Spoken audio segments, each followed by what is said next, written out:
I remember the sound of my own heartbeat pounding inside my ears while I pulled my dress down over my hips in the back seat of another man's car. The windows were fogged, the air smelled like sweat and heat, and my legs were trembling from what we had just done. I was trying to steady my breathing when my phone started to ring. It lit up the dark interior like a strike of lightning. It was my partner's name on the screen. He was calling me to tell me that the candles were lit. He was calling to tell me that dinner was almost ready. He was calling to tell me that he planned a special date for us. But I was not home. I was not even close. I was half-dressed, flushed, and sitting on the lap of a man who was not mine, his hands still on my thighs, his mouth still close to my neck. And while my partner waited for me with his heart full of love and surprises, I whispered to the other man to let me out a few blocks from home so I could sneak in unseen. That was the night my life began to fall apart, even though I could not see it yet. That was the night when I chose passion over loyalty, heat over honesty, and lies over the man who trusted me more than anyone ever had in my entire life. And before the night ended, he would find something that would make him question everything. Before I continue this story, I want to say a huge thank you to every subscriber on this channel. Your support is the fuel that keeps this channel alive. To all the new and returning viewers who have not yet subscribed, I am so grateful that you are here, and I cannot wait for you to hit that subscribe button. It gives me the energy and motivation to keep bringing these stories to life. Please make sure you engage, like, and share your thoughts in the comments right now, because this story is about to take a very intense turn. My name is Emily Carter, and I am a 34-year-old American white woman living in a quiet suburban neighborhood just outside Charlotte, North Carolina. I work as a medical receptionist in a small private clinic, and my life, at least from the outside, looks simple and stable. My partner's name is Michael. He is 36, soft-spoken, calm, and kind in ways that almost feel impossible. He works in construction management and spends most of his evenings fixing things around the house or helping our neighbors whenever they need something. Everyone who knows him calls him dependable, solid, safe. And he truly is. The man I cheated with is Damon. Tall. Sharp jawline. Tattoo on his neck. Dark eyes that looked like sin and danger. I met him at the gym, and I ignored the warning bells from the first moment he smiled at me. He was the type of man who did not ask. He took. And I let him take. There are no innocent characters in this story. Only choices. Only consequences. Only the truth that eventually comes to light. It was a Friday evening in early September, the kind of warm night when the sky stays orange long after the sun goes down. I had told Michael that I needed to work late at the clinic because we were reorganizing files. He believed me without hesitation. He even offered to bring me dinner, but I told him not to bother. Meanwhile, I had already texted Damon to meet me behind the gym, in the back alley where the dumpsters were. It was a stupid place to meet, a place that smelled like grease and sweat, but I did not care. I only cared about the adrenaline that rushed into my bloodstream when I saw Damon leaning against his car, arms crossed, eyes hungry. He pulled me in without a word. I did not resist. I did not think. I did not worry. His hands were all over me before I even closed the car door. His mouth found mine, and the world faded into heat and tension. Every kiss felt like a betrayal. Every touch felt like a sin I wanted more of. He whispered things into my ear that made my stomach twist in ways Michael's gentle words never did. And when I climbed on top of him, dress pushed up, hair falling around my face, I forgot that I had someone waiting for me at home. I forgot everything except the way Damon grabbed my waist and held me like I belonged to him, even though I did not. Even though I never would. When it ended, I sat there breathing hard, skin still warm, heart still racing. That was when Michael's call came in. I froze. The ringtone echoed inside the car like a siren. Damon smirked and traced a finger along my thigh. "Go on," he said. "Tell him whatever lie you have planned." I swallowed hard and answered. "Hey," I said in a shaky voice, trying to sound normal. "Emily," Michael said, sounding excited. I know you are tired from work, so I wanted to surprise you. I made your favorite dinner, and I set up something special in the living room. Can you come home soon? My throat tightened. I could almost smell the candles through the phone. Yes. I will be home soon.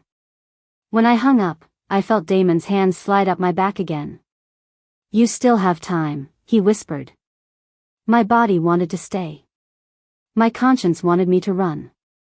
But my choices were already controlling me more than I controlled them. Damon dropped me a few blocks from my house. I fixed my hair, wiped my neck, adjusted my dress, and applied lip balm to cover the redness of my mouth. I walked the rest of the way with shaky legs. As I approached the house, I saw soft candlelight glowing through the living room window. My heart twisted painfully. Guilt rose up my throat like acid. When I opened the door, Michael smiled at me with his whole face. He looked proud. He looked in love. He looked like home. Emily, he said warmly. You look beautiful. I missed you. I forced a smile. Thank you. I missed you too. He kissed my cheek.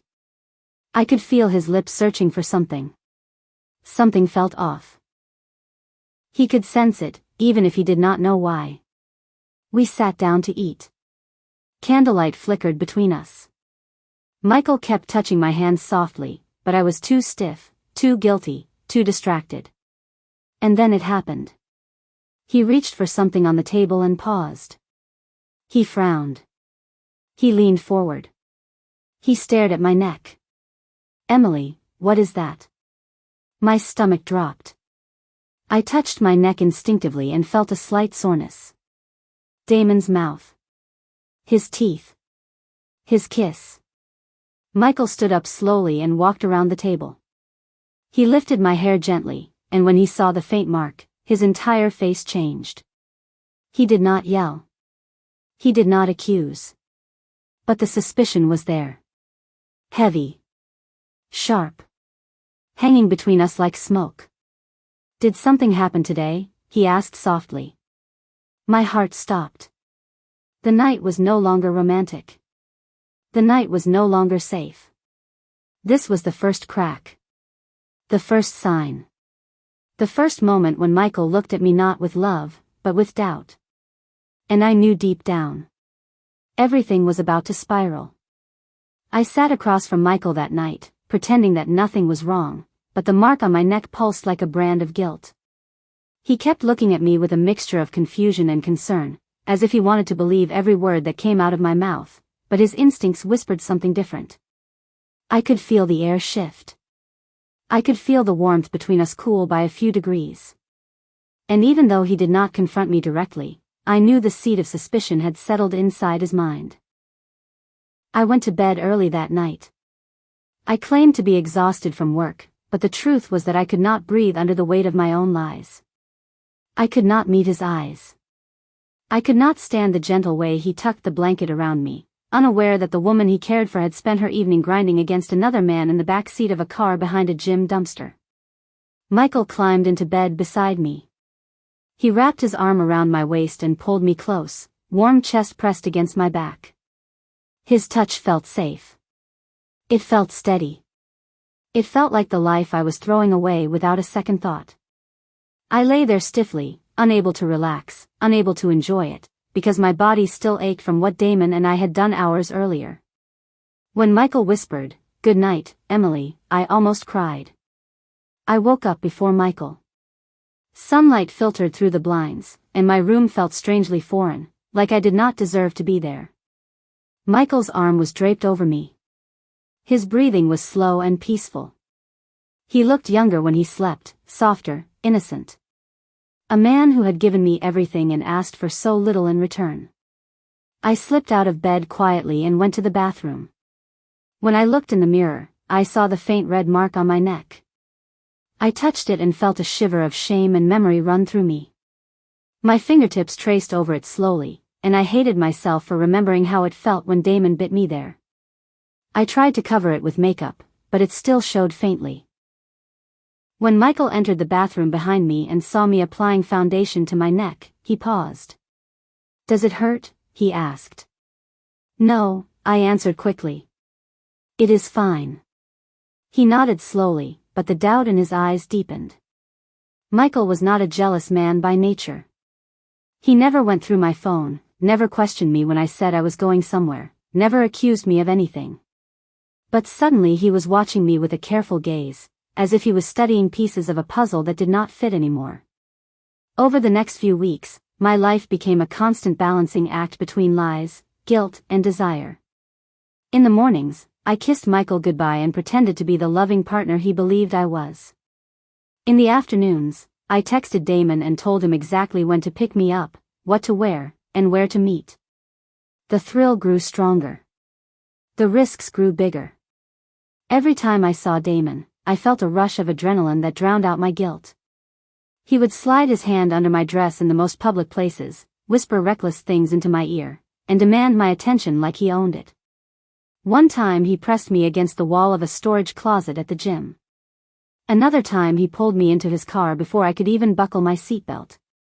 Every encounter was intense, raw, and dangerously addictive. But with every meeting came more lies to Michael. More distance. More secrets. Michael noticed the change, even though I tried to fake my way through every smile, every kiss, every conversation. Emily, are you happy? He asked one night while we watched a movie together. Yes, I answered without hesitation, but my voice was flat. He looked at me for a long time, then nodded, even though he did not believe me. My recklessness grew. Once, Michael called while I was in Damon's bed, body tangled with his, hair messy, chest warm and flushed. I answered the phone breathlessly and told Michael that I was walking to my car after buying groceries. Damon laughed in the background and ran his hand down my back while I tried to keep my voice steady. Another time, I came home smelling faintly of Damon's cologne. Michael hugged me at the door, paused, and inhaled softly. I held my breath. After a moment, he stepped back and said nothing, but his shoulders sagged slightly. I began deleting messages more obsessively. I turned off notifications. I changed Damon's name in my phone to another woman's name. I kept my phone face down at all times. Michael noticed that too. Since when do you hide your screen like that? He asked. I am not hiding anything, I replied, too quickly. The lie sounded weak. He knew it. The more distant I became, the more effort Michael put into our relationship. It was as if he believed that loving me harder would fix whatever was breaking inside me. He planned more date nights. He cooked more dinners. He bought me a necklace with my initials on it. He surprised me at work with coffee. He kissed me more often. He held me longer. And every act of love felt like sandpaper against my guilty conscience. One evening he said, Emily, I feel like I am losing you. I froze. His voice was soft, but it cracked slightly, like the beginning of heartbreak. I shook my head. You are not losing me, I lied. But he already was. While Michael tried to hold on to me, Damon tried to pull me deeper. He wanted more time, more attention, more intimacy. He began asking questions that made my stomach twist. When are you going to tell him about us? When will you leave him? When will you stay the night with me instead of going home? I did not want to leave Michael. I wanted both. I wanted stability and danger. Comfort and passion. Safety and chaos. But double lives do not stay hidden forever. Someone always sees something. And someone did. It happened on a Wednesday afternoon. Damon and I were in his car near the gym, kissing in the parking lot. His hand was under my shirt, my breath was unsteady, and my hair was tangled around his fingers. A car drove by slowly. I did not think much of it. But I should have. 2 days later, Michael came home silent. He placed his phone on the table and walked into the bedroom without saying a word. I frowned and picked up his phone. There it was. A photo. A zoomed-in picture. Taken from a distance. But unmistakable. Me. In Damon's car. straddling him. His hand gripping my waist. My heart dropped into my stomach. Someone had seen us. Someone had taken the picture. Someone had sent it to Michael. And Michael had seen everything. The double life I tried so hard to juggle was about to crash down on me.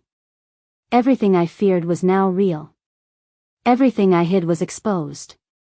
Everything safe in my life was about to burn. Michael did not come out of the bedroom for a long time. I stood in the living room staring at the photo on his phone, my hands shaking so badly that I almost dropped it. My throat felt tight. My knees felt weak. That picture, that one stolen moment, held the truth I had been running from. It was the truth I believed I could hide forever.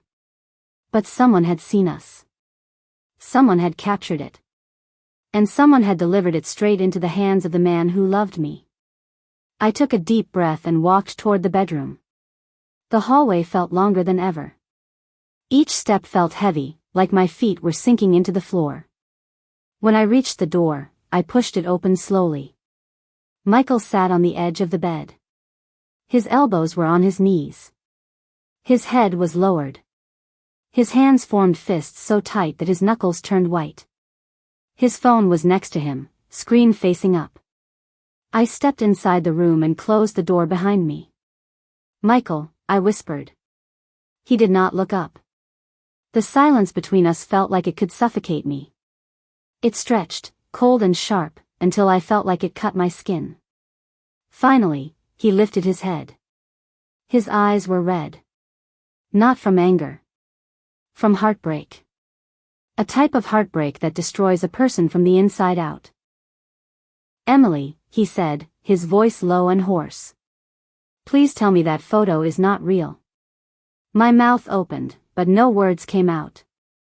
I tried to speak, but my voice trembled. He stood up suddenly, as if his body could not stay still anymore. He grabbed the phone and shoved it toward me. "Tell me," he said again, louder this time. "Tell me what this is." The photo stared back at me. Me in Damon's lap. My dress pushed up.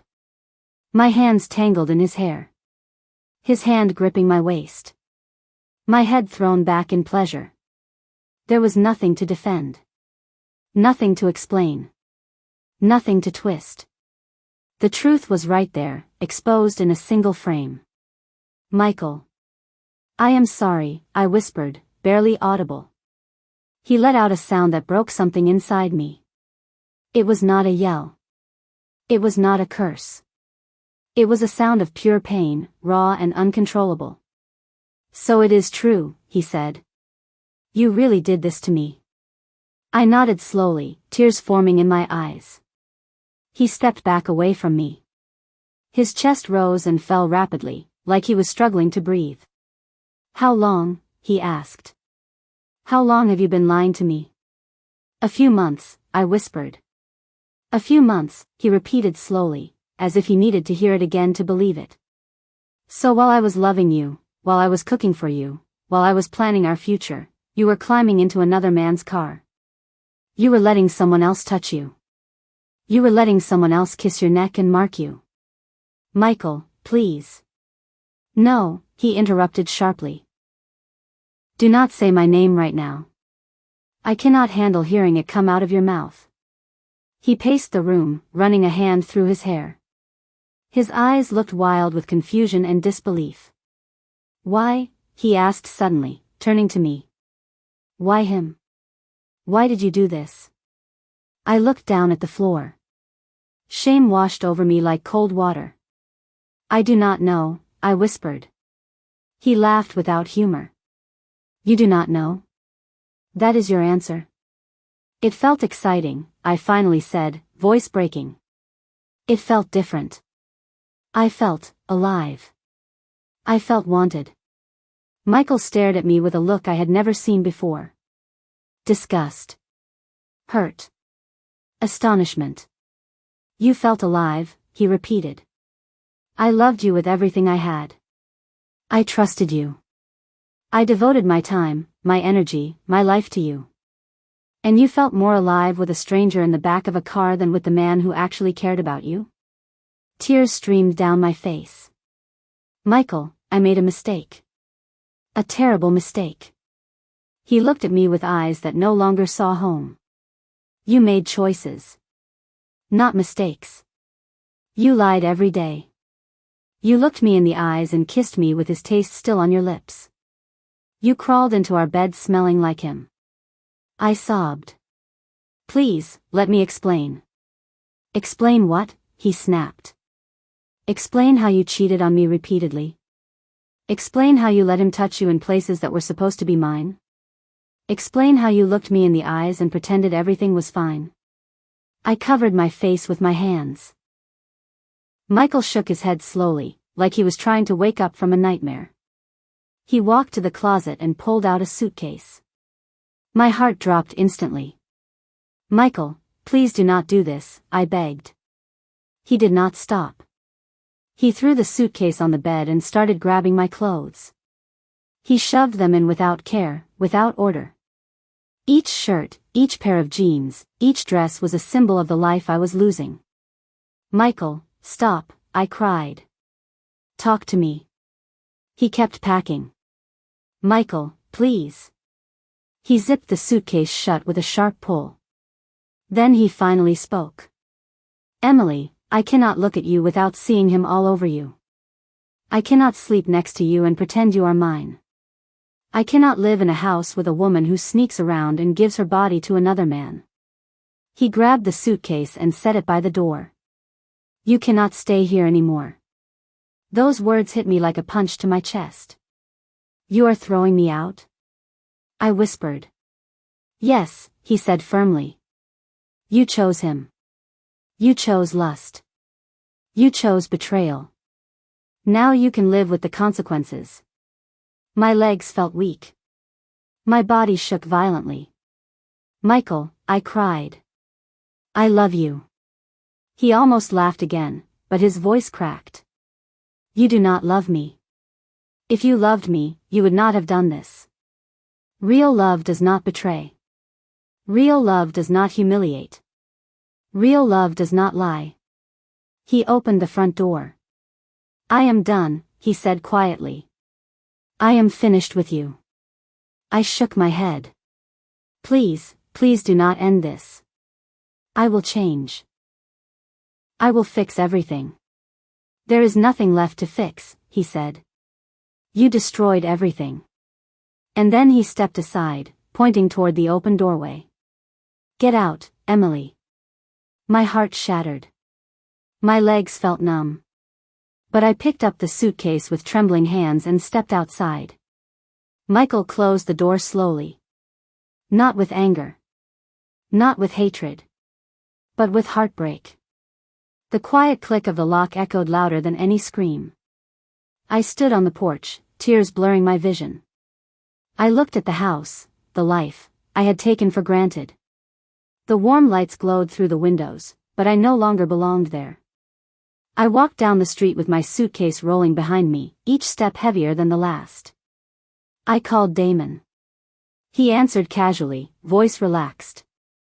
Hey, what is up? I need somewhere to stay, I said, voice shaking. Michael threw me out. Silence. Then Damon sighed. Emily. I did not expect things to go that far. My heart froze. What do you mean? I am not looking for anything serious, he said. I thought you understood that. My stomach twisted painfully. Damon, I have nowhere to go. That is not my problem, he said. And then he hung up. Just like that. The man I risked everything for walked out of my life with the same ease he used when he pulled off my dress. I sank onto the curb, shaking, broken, alone. The night air felt cold on my skin. And that was the moment I understood the true cost of my choices. I lost Michael. I lost my home. I lost the one person who loved me honestly. There was no forgiveness. No second chance. No reconciliation. Only regret. Only consequences. Only the empty space where love used to live. That was the night my betrayal came back to destroy me. And it succeeded.